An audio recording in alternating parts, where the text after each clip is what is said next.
안녕하세요. 오늘도 사연살롱을 찾아주셔서 감사합니다. 서울에 사는 40대 여성이에요. 언젠가 마더라는 영화를 보다가 울컥한 적이 있어요. 영화 끝부분이던가요. 극중 엄마 역을 맡은 김혜자 씨가 자기 아들 대신 범인으로 몰린 청년을 찾아가 이런 말을 하더라고요. 너는 엄마 없니? 엄마가 있다면 자식이 억울하게 누명을 쓰고 옥살이를 하게 두지는 않을 거란 의미의 대사였어요. 영화상 주인공의 복잡 미묘한 감정을 표현한 대사였죠. 그런데 그 대사를 듣자마자 순간 울컥하더라고요. 누명을 쓰고 철창 안에 갇힌 청년이 마치 제 자신 같았거든요. 저 역시 절 위해 세상과 맞서 싸워줄 부모님이 없는 고아였으니까요. 부모가 없다는 건 돌아갈 집이 없는 것처럼 막막하고 불안한 거예요. 친구 집에 놀러 갈 때, 면접을 볼 때, 심지어 결혼 승낙을 받으러 시댁에 찾아갔을 때 이런 질문을 받으면 더더욱 그렇죠. 부모님은 뭐 하세요? 상대의 이 질문에 저처럼 부모 없는 사람들은 순식간에 세상에서 가장 불쌍한 사람이 되곤 해요. 그렇다고 제가 처음부터 고아였던 건 아니에요. 초등학교 1학년 때까지는 저도 다른 친구들처럼 부모님의 사랑을 듬뿍 받고 살던 평범한 아이였거든요. 그날 그 사고만 없었더라면 말이죠. 초등학교에 들어가고 처음 맞았던 어린이날. 저는 며칠을 부모님을 졸라 용인에 있는 대공원에 놀러 갔어요. 날이 날이니만큼 엄청난 인파에 휩쓸려 정작 놀이기구는 몇 개 못 탔지만 그래도 좋았어요. 잔디밭에 자리를 잡고 앉아서 엄마가 정성껏 준비한 도시락을 먹고 해질녘엔 퍼레이드까지 봤죠. 정말 최고의 어린이날이었어요. 그렇게 행복한 시간을 보내고 집으로 향하는 길이었어요. 저는 뒷자리에 앉아 꾸벅꾸벅 졸고 있었고 운전석과 보조석에 앉은 아빠 엄마는 도란도란 얘기를 나누고 계셨죠. 꿈결 같은 그 소리에 취해 잠들었는데 글쎄 눈을 떠보니 병원이더라고요. 몽둥이로 두드려 맞은 것처럼 온 몸이 엄청 아프고 숨을 쉴 때마다 배에 힘이 빠지고 아팠어요. 꼭 금방이라도 죽을 것만 같았죠. 그런데 그보다 더 무서웠던 건 옆에 엄마 아빠가 없다는 거였어요. 제가 감기 기운만 조금 있어도 밤새 제 곁을 지켜주시던 분들인데 내가 이렇게 아픈데 옆에 없다니 이상했죠. 그래서 간호사 언니한테 우리 엄마랑 아빠 어딨냐고 물었더니 당황하면서 아무 말 못하더라고요. 그리곤 경찰 아저씨를 데리고 왔어요. 경찰 아저씨는 힘들게 얘기를 꺼내셨죠. 음주운전 차량과 정면 충돌을 해서 엄마 아빠가 세상을 떠나셨고 저 혼자만 살아남았다고요. 믿을 수가 없었어요. 조금 전까지 제 앞에서 도란도란 얘기를 나누던 엄마 아빠가 나만 두고 세상을 떠나셨다니요. 이건 분명 꿈일 거라고 생각했어요. 그래서 있는 힘껏 제 팔을 꼬집어 봤는데 아프더라고요. 그제야 꿈이 아니란 걸 알았죠. 하지만 여전히 실감이 나지 않았어요. 지금이라도 당장 엄마 아빠가 병실 문을 열고 들어올 것 같았거든요. 하지만 끝끝내 엄마 아빠는 오지 않았고 저는 그렇게 고아가 됐어요. 부모님 장례식이 끝나고 저는 부산에 살고 있는 고모 집에서 살게 되었어요. 고모라고는 하지만 아빠와는 배다른 남매 사이라서 지금껏 얼굴도 한번 본 적 없는 사이였죠. 경찰 아저씨들이 하는 얘기를 들었는데 아무도 저를 돌봐주겠다는 사람이 없어서 시설에 보내려고 했대요. 그때 고모가 저를 맡아주겠다고 연락을 했다고 하더라고요. 결혼도 안 한 여자가 참 대단해. 친오빠도 아니고 배다른 오빠 딸을 키우겠다고 나서다니.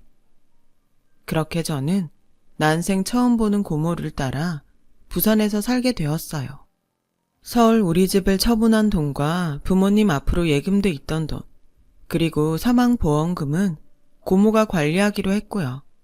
사실 그 돈 때문에 말이 많긴 했어요. 처음엔 저를 맞지 않겠다고 했던 친척들이 거액의 사망보험금 소식을 듣고는 고모 집에 들이닥쳤거든요. 그럴 때마다 고모와 친척들은 싸움을 벌였고 급기야 이웃의 신고로 경찰이 출동하기도 했을 정도였죠. 상황이 그렇다 보니 고모와 저는 친척들을 피해 이사를 다녀야 했어요. 얼마나 지독하게 쫓아왔는지 한 번은 학교까지 찾아와 난동을 피운 탓에 제가 고아라는 사실이 전교에 퍼져서 한동안 전교생의 눈치를 봐야 했어요. 마치 운동장에서 발가벗고 서 있는 기분이었죠. 그 일이 있고 얼마 뒤 고모는 변호사를 선임해 친척들이 제게 접근하지 못하도록 접근 금지 명령을 받아냈어요. 그제야 고모와 저는 더 이상 친척들 괴롭힘에 시달리지 않을 수 있었죠. 고모는 말수가 적은 사람으로 감정을 드러내지 않는 분이었어요. 저에게 필요한 것들은 부족함 없이 챙겨주는 분이었지만 그렇다고 살갑거나 따뜻한 분은 아니었어요. 그래서 고모와 함께 살면서도 함께 대화를 나눠본 적은 거의 없어요. 필요한 말 외에는 하지 않았거든요. 그렇다 보니 고모와 함께 사는 집은 일종의 기숙사처럼 여겨졌고, 그래서 내가 독립할 나이가 되면 언제고 떠나야 되는 곳으로 인식됐어요. 서울에 있는 대학에 입학을 하면서 고모 집을 나오게 됐을 때 미련 없이 나을 수 있었던 것 같아요. 혼자서 서울살이를 하고부터는 부산 고모 집에 가는 일이 뜸해졌어요. 가끔 고모가 서울로 올라오긴 했지만 그저 식당에서 밥 한 끼 같이 먹고는 다시 돌아가는 시기였죠. 그러다가 제가 지금의 남편을 만나 연애를 시작하고부터는 그런 만남도 끝나고 말았고요. 남편은 제가 다니던 회사 거래처 직원이었는데 일적으로 만났다가 마음이 통해서 사귀게 되었어요. 남편은 3남매 중 장남으로 자립심이 강한 사람이었어요. 대학에 입학한 이후 학비며 용돈은 자기 힘으로 해결해 왔을 정도로요. 집안 사정이 어려워 보이진 않았지만 밑으로 동생이 둘이나 있어서 그런가 자기라도 부모님께 부담을 드리지 않으려고 애쓰는 것 같았어요. 그래서 결혼 자금을 모을 때까지 결혼을 미룰 수밖에 없었어요. 딱히 결혼이 급하지 않았던 저로서는 그런 남편을 묵묵히 기다려 주었죠. 그렇게 9년간의 연애를 끝으로 드디어 우리는 결혼을 하기로 했고 시댁에 인사를 드리러 가게 되었어요. 오랜 연애 기간 탓에 거의 며느리로 인정받던 터라 걱정은 안 했어요. 그런데 화장실 들어갈 때랑 나올 때 마음이 다르다고 막상 결혼을 앞두니 전과는 다르게 대하더라고요. 특히 시어머님이요. 난 우리 애가 너랑 결혼까지 갈 줄은 정말 몰랐다. 솔직히 부모 없는 널 받아들이는 게 나로서는 달갑지만은 않아. 어쩌겠니? 이게 부모 마음인걸. 난 내 자식이 장인장모 사랑 듬뿍 받으며 살았으면 했다. 씨암탉은 아니래도 삼계탕 정도는 끓여줄 장모는 있어야지. 소도 비빌 언덕이 있어야 한다는데 이건 뭐? 아휴, 내 아들이 처가 도움 하나 못 받고 살아야 한다는 게 너무 분해. 내 말이 야속할지 모르겠지만 이게 내 솔직한 심정이다. 지난 9년간 거의 며느리 수준으로 철철이 옷도 사다 드리고 매번 화장품도 사드렸건만 받을 땐 아무 말 없다가 이제와 고하라 싫다니 정말 야속하고 서운했어요. 하지만 어쩌겠어요. 다른 사람을 만나도 이런 일이 없을 거란 보장이 없는걸요. 세상에 누가 고아인 며느리를 두 팔 벌려 따뜻하게 받아주겠어요. 그걸 알기에 저는 아무 말도 못하고 그저 처분만 기다리는 심정으로 자리를 지키고 있었어요. 엄마, 너무 하시는 거 아니에요? 지금껏 윤정이가 엄마한테 얼마나 잘했는데 받을 땐 아무 말 없다가 이제 와 이러시는 이유가 뭐예요? 부모님 일찍 돌아가신 게 윤정이 잘못 아니잖아요. 엄마도 자식 키우는 입장이면서 가슴에 못 박는 소리를 해야 되냐고요. 엄마가 뭐라 그러든 저 이 결혼해요. 지난 9년 동안 내 뒷바라지에 우리 집 뒷바라지까지 다 해온 윤정이랑 절대 못 헤어진다고요. 그러니까 엄마가 마음 접으세요. 그동안 잘하면서 반항 한 번 없었던 남편은 그날 처음으로 부모님 앞에서 큰 소리를 냈어요. 이런 남편의 모습에 놀란 시어머님은 더 이상 아무 말도 하지 않았죠. 인사를 드리고 집으로 돌아오는데 남편이 그러더라고요. 앞으론 우리 식구들 앞에서 주눅들지 마. 내 뒤엔 내가 있으니까. 내가 남편도 되고 내 부모님도 될게. 남편의 그 말에 코끝이 찡했어요. 부모님이 돌아가신 이후 늘 텅 비어있던 가슴 한켠이 따뜻하게 채워지는 기분이었죠. 내가 남편감 하나는 잘 골랐구나 하는 생각도 들었고요. 그날 밤 오랜만에 부산 고모한테 전화를 했어요. 시댁에서 상견례를 하자고 하는데 혹시 그 자리에 와줄 수 있겠냐고요. 고모는 선뜻 그러겠다고 했어요. 결혼도 안 한 고모를 그런 자리에 앉히게 돼서 미안하더라고요. 그렇게 시간은 흘러 상견례를 며칠 앞둔 어느 날이었어요. 부산 고모가 전화를 했더라고요. 윤정아, 미안해서 어쩌니? 내가 몸이 안 좋아서 상견례 자리에 못 나갈 것 같구나. 사돈 어른께는 내가 직접 연락드릴게. 정말 미안하다. 솔직히 가슴속에 찬바람이 쌩하니 부는 기분이었어요. 이게 부모 없는 서름이구나 싶었죠.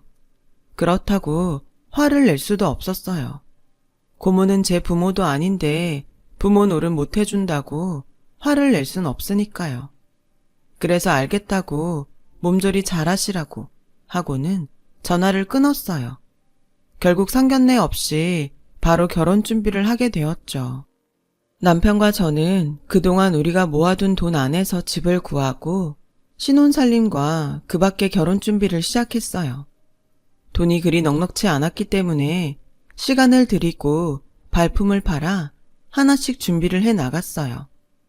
제 원룸을 빼서 신혼집을 구하는 데 보태야 해서 결혼 전에 제가 먼저 신혼집에 들어가 살게 되었어요. 혼수 가전은 인터넷으로 주문해서 저렴하게 장만했고요. 그렇게 하나씩 신혼집을 꾸며가던 어느 날 집으로 어머님이 찾아오셨더라고요. 시누이와 함께 말이죠. 넌 이걸 혼수라고 준비한 거니? 가전제품도 그렇고 그릇도 하나같이 싸구려 해. 아유, 이래서 부모 없는 애가 어디가 티가 나도 난다는 거다.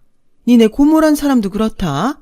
부모 대신이면 이럴 때 혼수라도 챙겨줘야 하는 거 아니니? 몸 아프다고 상견례도 못하겠다고 했으면 결혼 준비는 해줘야 하는 거 아니냐고. 이건 뭐 며느리 드리는 게 아니라 고아 하나 떠맞는 꼴이잖아. 내가 자선사업가도 아니고 왜 남의 자식까지 떠안아야 하냐고. 그리고 얘, 니네 부모님 돌아가실 때 보험금 받은 건 다 뭐 했니? 못해도 몇 억은 나왔을 텐데 설마 그걸 다 쓰진 않았을 테고 고모한테 얘기 들은 거 없어? 남은 돈은 받아와야 할 거 아니야. 네 고모가 꿀꺽하면 어쩌려고? 맞아요, 언니. 영화나 드라마 보면 꼭 주변 사람이 그런 돈은 해먹고 그러더라고요. 결혼 전에 찾아가서 달라고 해봐요. 시어머니와 시누이가 찾아온 이유는 그거였어요. 제 부모님 보험금이요. 솔직히 저도 그동안 그 돈에 대해 궁금하긴 했어요. 친척들이 달려들 정도라면 액수가 꽤 됐을 텐데 그동안 저 키우고 학교 보내는데 썼다고 해도 다 쓰진 않았을 것 같았거든요. 하지만 고모가 직접 얘기를 해주면 모를까. 제 입으로 돈 얘기를 꺼내긴 좀 껄끄러웠어요. 사실 지금껏 키워준 대가로 고모가 가져도 뭐라고 할 수 없으니까요. 그래서 고모한테 물어보지 않았어요.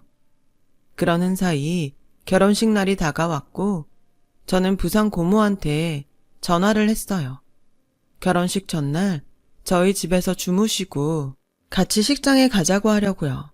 그런데 윤정아, 내가 아무래도 결혼식에 참석 못할 것 같아. 그날 회사 출장이 잡혀서 말이야. 정말 미안해. 대신 네 계좌로 축의금 좀 붙일게. 신혼여행 가서 쓰렴. 순간 나도 모르게 화가 치밀어 올랐어요. 고모, 정말 너무하시네요. 아무리 저한테 정이 없다지만 상견례도 그렇고 결혼식까지 어쩜 이럴 수가 있어요? 이럴 거면 애초에 못 온다고 하지 그랬어요. 그래야 기대도 안 하죠. 그동안 저 키워주신 거 고마워요. 근데요, 고모랑 살면서 늘 외로웠어요. 고모는 한 번도 절 가족으로 대한 적 없었으니까요. 이럴 거 차라리 다른 친척들이 저 데려간다고 할 때 주지. 왜 절 데리고 산 거예요? 혹시 우리 엄마 아빠 사망보험금 때문에 그런 거예요? 그거 탐나서 그런 거냐고요. 그래서 다 쓰고 나니까 이제 내가 필요 없어져서 이러는 거냐고요. 말해봐요. 변명이라도 하라고요. 고모는 아무 말도 하지 않았어요. 저요, 다시는 고모한테 전화 안 해요. 고모가 죽었대도 안 찾아갈 거예요. 보험금이 얼마나 되는지 모르겠지만 그동안 저 키워준 값으로 생각하고 살게요. 그러니까 이제 연락하지 말고 살아요. 저는 전화를 끊고는 주저앉아 한참을 목 놓아 울었어요. 이제 정말 고모와 연을 끊겠다 다짐을 하면서 말이죠. 결국 고모는 결혼식에 오지 않았고 신부 부모석은 공석인 채 의자만 덩그러니 놓여 있었어요. 그 바람에 남편 측 집안 사람들이 제가 고아라는 걸 눈치채버렸고요. 그 일로 시어머니는 두고두고 저를 괴롭히셨어요. 너 나 엿먹이려고 작정했니? 아무도 안 올 거면 사람이라도 사서 자리에 앉혔어야지. 꼭 그렇게 자리 비워두고 나 고아요 사람들 앞에 드러내야 했냐고. 네 눈엔 우리 집이 우습니? 내가 그렇게 만만해 보여? 불쌍해서 고아 며느리 받아줬더니 이렇게 뒤통수를 쳐? 어머님, 정말 죄송해요. 제가 진작 챙겼어야 했는데 워낙 경황이 없어서 깜빡했어요. 제 실수예요. 이해해 주세요. 앞으로는 이런 일 없게 할게요. 그래? 그럼 약속해라. 앞으로 내 말에 고분고분 따르겠다고. 짖으라면 짖고 물라면 물고 우리 집 개처럼 내 말에 따르겠다고. 왜? 싫어? 못하겠어?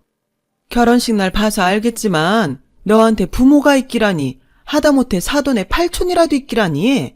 네 뒷배 대줄 사람은 네 남편이랑 우리 식구들밖에 없어. 그러니까 너도 고마운 줄 알고 시댁에 충성하란 말이야. 언니, 시어머니 잘 얻은 줄이나 아세요. 세상에 어떤 시어머니가 며느리 뒷배가 돼준대요? 언니가 부모 복은 없어도 시댁 복은 있는 사람이네. 그러니까 알아서 기라고요. 나한테도 잘 좀 하고요. 시어머니와 시누이는 남편 눈을 피해 제게 막말을 해대곤 했어요. 처음엔 몇 번 이러다가 반응 안 하면 알아서 그만하겠지 했는데 시간이 지날수록 막말의 수위가 높아지더니 나중엔 말도 안 되는 요구까지 하기 시작했어요. 그런데 시누이 결혼을 앞두고는 이전과는 완전 달라졌지 뭐예요? 예, 설거지는 내가 할 테니 넌 가서 좀 쉬어. 밖에서 일하느라 힘들었을 텐데. 딸 시집 보낼 때가 되니 며느리 심정을 이해하게 된 건지 시어머니가 확 달라졌더라고요. 그런데 이런 모습이 마냥 달갑지만은 않았어요. 그간의 행동으로 보아 이러는 데는 분명 그럴 만한 이유가 있을 것 같았거든요. 그리고 제 예상은 틀리지 않았어요. 얼마 뒤 꿍꿍이를 알게 됐거든요. 예, 내가 일전에 말했던 니네 부모님 사망보험금 말이다. 그거 네 고모한테 물어봤니? 얼마나 남아있다디? 저 어머님, 그 일은 잊어주세요. 그동안 생활비며 제 학비로 들어간 돈도 꽤 되고 설사 남아있다고 해도 저 고모한테 그 돈 달라고 못해요. 그동안 절 키워주신 것만으로도 충분하니까요. 어머? 얘가 뭐라는 거니 지금? 너 그게 한두 푼인 줄 아니? 사람이 둘이나 죽었어. 가해자한테 받은 위자료도 어마어마할 거라고. 거기다 보험금에 니네 집 팔아 챙긴 돈까지 못해도 수억은 될 거다. 그걸 포기하겠다고? 너 바보 아니니? 어디 모자라니 아니냐고. 네가 못하겠다면 내가 알아서 하마. 넌 굿이나 보고 떡이나 먹어. 제 만류에도 불구하고 시어머니는 업체에 의뢰해 고모의 뒷조사를 시작했고 얼마 뒤 엄청난 결과를 듣게 되었어요. 이것 봐라. 내 이럴 줄 알았다니까. 네 고모란 여자가 부산에 건물을 가지고 있더라. 구입 연도를 보니까 너 데리고 오고 딱 1년 뒤야. 이게 뭘 의미하겠니? 은행 말단 직원인 네 고모 월급이 얼마나 한다고 수억짜리 건물을 사? 게다가 그게 지금 가격이 올라서 얼마가 됐는지 아니? 무려 50억이 넘는댄다. 아우 이 도둑년. 그래놓고 입 싹 닫군? 연락도 안 하고 살아? 안 되겠다. 당장 소송 시작하자. 아니지. 그럼 시간이 걸리니까 당장 네 고모한테 전화해서 건물 팔아달라고 그래. 안 그럼 소송한다고. 솔직히 놀랐어요. 시어머니 말을 믿고 싶지는 않았지만 정황상 틀린 말은 아니었으니까요. 하지만 그렇다고 한들 고모가 저를 키워주고 대학 등록금까지 대준 사실이 변하는 건 아니었고 그 정도면 고모도 할 만큼은 했다 싶었어요. 저 그렇게는 못해요. 설사 고모가 보험금으로 건물을 샀다고 해도 그거 달라고는 못해요.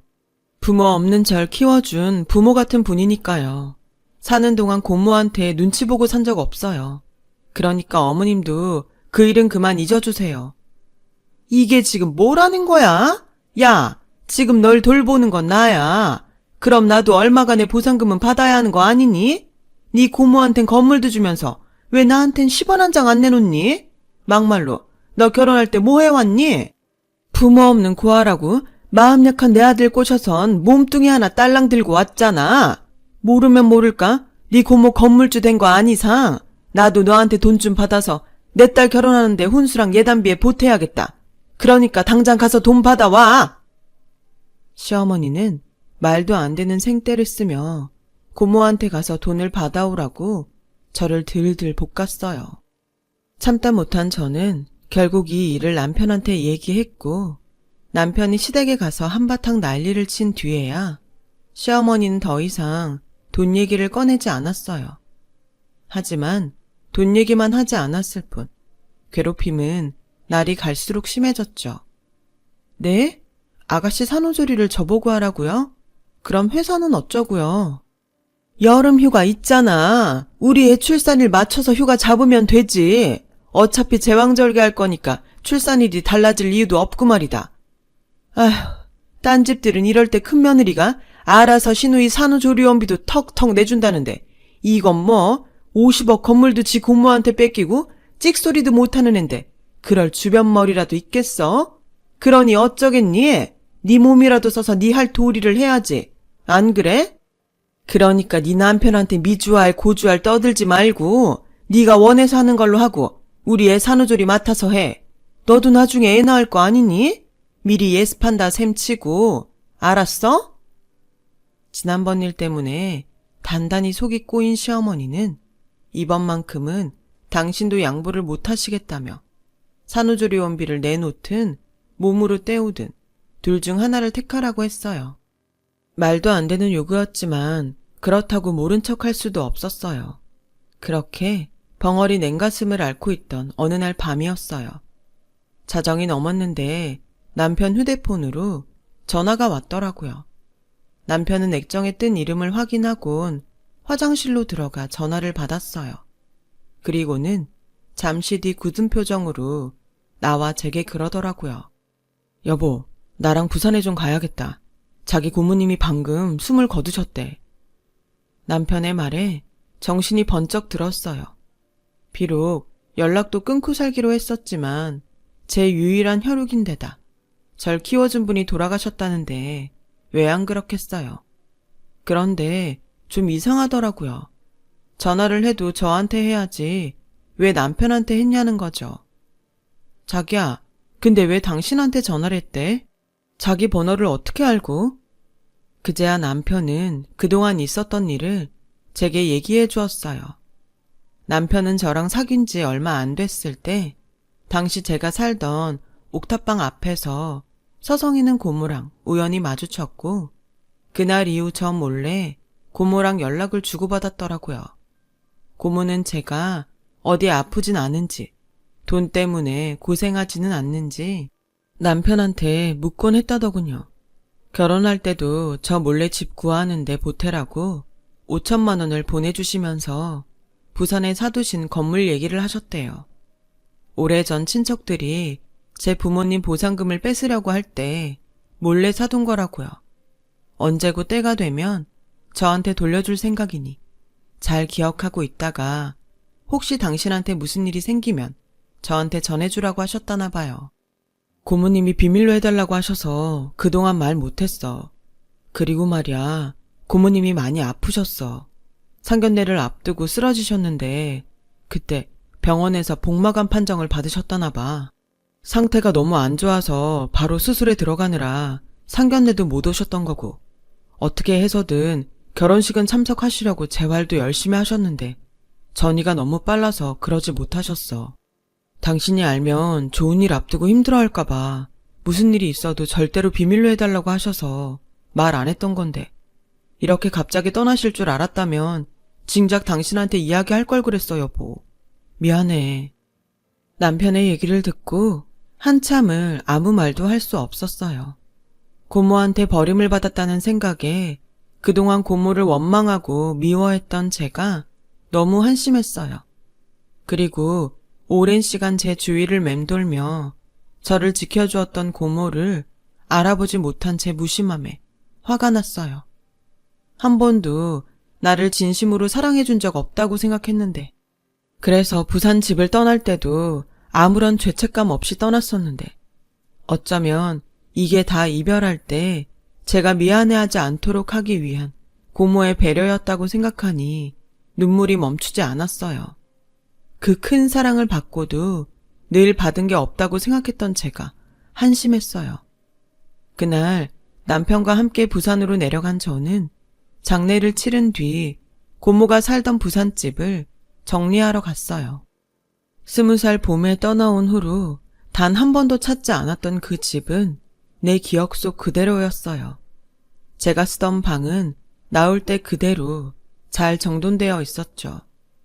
어쩌면 고모는 제 방을 쓸고 닦으며 제가 찾아와 주길 바랬는지도 몰라요. 언제고 찾아와도 어색하지 않도록 떠날 때 모습 그대로 지켜왔던 거겠죠. 생각이 거기까지 이르자 가슴 속에서 뜨거운 무언가가 솟아올랐어요. 그리곤 하염없이 눈물이 흘러내렸죠.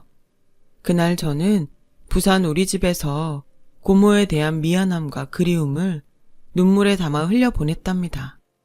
장례식을 마치고 집에 돌아와 보니 시어머니가 와 계시더라고요. 아가, 정말 축하한다. 하늘이 그래도 무심하진 않구나. 널 위해 네 고모도 데려가지고. 그래, 그 건물 문서는 잘 챙겨왔니? 상속세는 얼마나 나온다디? 시어머니는 제 얼굴을 보자마자 건물 얘기부터 꺼냈어요. 그 사악한 눈빛을 반짝이면서요. 사람이라면 그러는 게 아니죠. 사람이 죽었는데 축하한다고요? 그분 저 키워주신 분이에요. 빈말이라도 고인의 명복을 빈다는 말 정도는 하셨어야죠. 어떻게 축하한다는 말을 하세요? 어머님이 그러고도 사람이에요? 왜요? 그 건물 팔아서 어머님 딸 산후조리원비 내란 말 하려고 오셨어요? 아니면 고아 며느리 받아준 대가로 한몫 단단히 챙기려고 건물 팔아달란 말 하러 오셨어요? 도대체 왜 자꾸 와서 제 속을 뒤집으세요? 따지고 보면 어머님도 고아잖아요. 근데 왜 저한테만 고아라고 막말하고 함부로 대하시는 건데요? 부모 없는 건 어머님이나 저나 똑같은데 왜 저만 괴롭히냐고요. 잘 들으세요. 앞으로 저한테 함부로 하지 마세요. 어머님이 그러시면 저도 어머님한테 함부로 할 거예요. 그리고 저희 고모 건물 눈독 들이지 마세요. 그 건물에서 나온 돈 10원 한 장도 어머님이랑 어머님 딸한테 안 갈 거니까요. 아셨어요? 저는 그동안 참았던 말을 퍼붓곤 방으로 들어왔어요. 얼마나 힘을 주고 말했는지 손가락이 바들바들 떨리더라고요. 그날 이후 더 이상 어머님은 제게 고아란 말을 꺼내지 않으셨어요. 제 말에 겁을 먹어서 그런 건 아니고 남편이 폭탄 선언을 했거든요. 한 번만 더 제 앞에서 고아 어쩌고 소리를 하면 부모 자식 간의 연을 끊고 살겠다고요. 엄마들은 나이 들면 아들 눈치를 보게 된다더니 그 말이 딱이었죠. 아무튼 일련의 사건으로 저는 하루아침에 50억대 건물주가 되었어요. 저에게 시댁의 개로 살라던 시어머니는 닭 쫓던 개가 되어선 지붕만 쳐다보는 격이 됐고요. 인생사 새옹지마라고 이렇게 상황이 역전될 줄은 몰랐네요. 오늘따라 고모 생각이 많이 납니다. 고모한테 가서 고모랑 수다 떨다 와야겠습니다. 저를 묵묵히 지켜준 고모를 위해서라도 기죽지 않고 인생 열심히 살아보려 합니다. 제 사연을 들어주셔서 감사드려요. 항상 건강하시고 행복하세요. 여러분, 사연 댓글에 응원과 현명한 조언 부탁드려요. 좋아요와 구독은 저에게 큰 힘이 됩니다. 오늘도 좋은 일 가득하세요.